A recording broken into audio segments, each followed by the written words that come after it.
is going on, guys? Welcome back to Phones and Drones. I told you we'd be doing our full review. It is still coming soon of the new S20 Ultra. However, for now, here we are with a little hands-on time with it. We've had about 72 hours with the device and it's been amazing. This display looks great in bright daylight. The phone has been built, as Samsung always does, in great fashion. I'm glad they got rid of that Bixby button. This new monster camera is something to definitely behold. But aside from that, the phone is pretty plain. There's no great color pattern with these.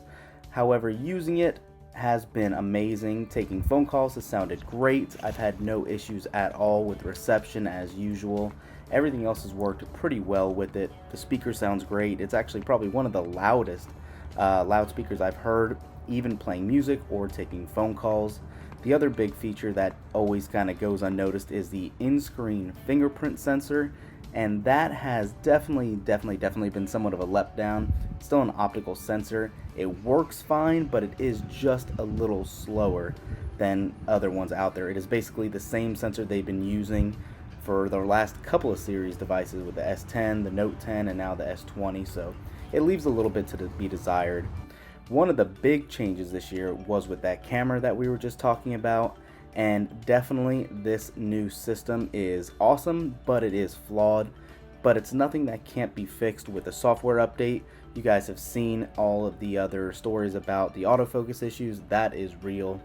But aside from that, they have finally added, probably pointlessly at this point in time, 8K video recording that you can see here. I don't know a lot of people that have any 8K compatible devices. It's mainly just to be one of those I was first to do it, as Samsung typically likes to do, because this is one of those phones that they threw the kitchen sink in. You can see right here all the other modes, which are common for all the other Samsung devices now. You have your 1080, your 2K, 4K video recording.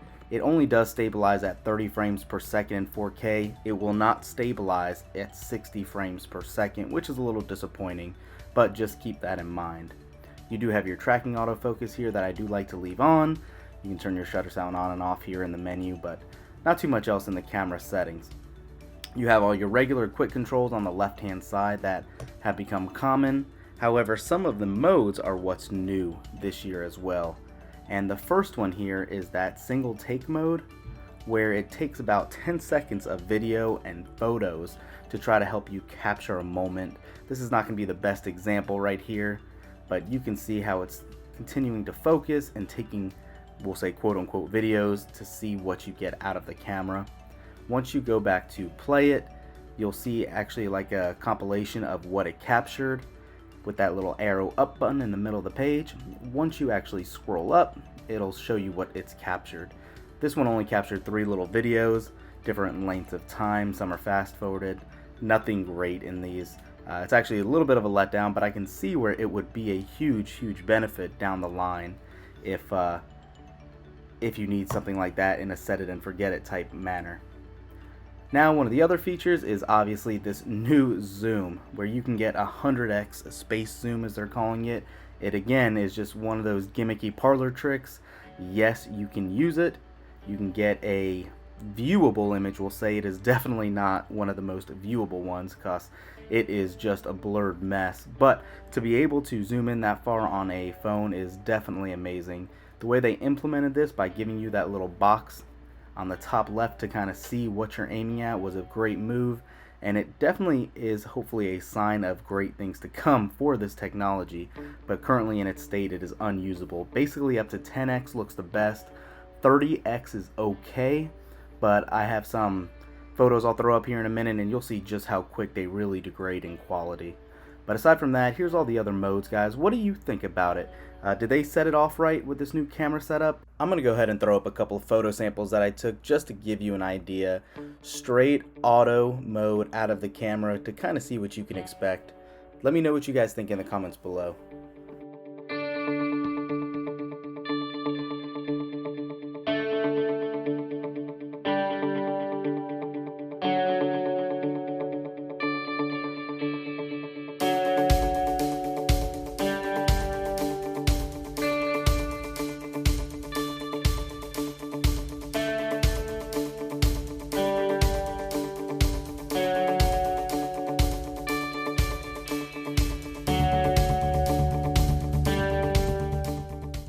Alright everyone, so like you can tell, this phone has been amazing to use.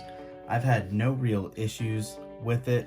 My biggest concern is the size. A lot of people will have a hard time with smaller hands reaching the top of the device to reach that notification panel and doing some day-to-day operations. It's very hard to text across the screen, but that's somewhat to be expected with a 6.9-inch display.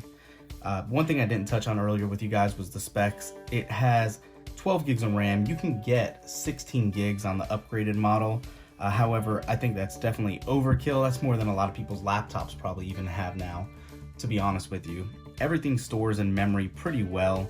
I haven't had a problem with anything really refreshing or anything of that nature. One call out, and again, if you guys follow my channel, you've probably seen, I do have the Z Flip in-house as well that I've been using. And I do want to call out that even though the S20 Ultra has that 0.2 of an inch higher display or longer display, the way that the Z Flip is built, since it's so much narrower, it is a little easier to text. However, it is just as tall as a device as the S20 Ultra. So if you guys are looking at both of these devices, keep that in mind. Both are not going to be the easiest to reach the top of the display at, or even to text on the S20 Ultra. But I just wanted to throw that out there for you guys to see as well. One other call out is if you guys have or are going to be coming from possibly the Fold, that either of these phones are definitely a better option if you guys don't want to have to look at this little cover display at all, because it does get a little irritating staring at this little display and having to open and close it all the time. Now again, you're going to have that issue with the Z Flip, not with the S20 Ultra. So if you guys text a lot, you'll be opening and closing the Z Flip a lot, or obviously even the Galaxy Fold, the OG Fold. So that's it for now, guys. Let me know what you guys think in the comments below. Go pick up a case. You guys that saw my case video, you know I'm rocking the new UAG case. I've had no issues with it. It's rugged. It is a little slippery on the back, but it's nothing that is really worth worrying about. That's it, guys. We'll catch you in the next one. Peace.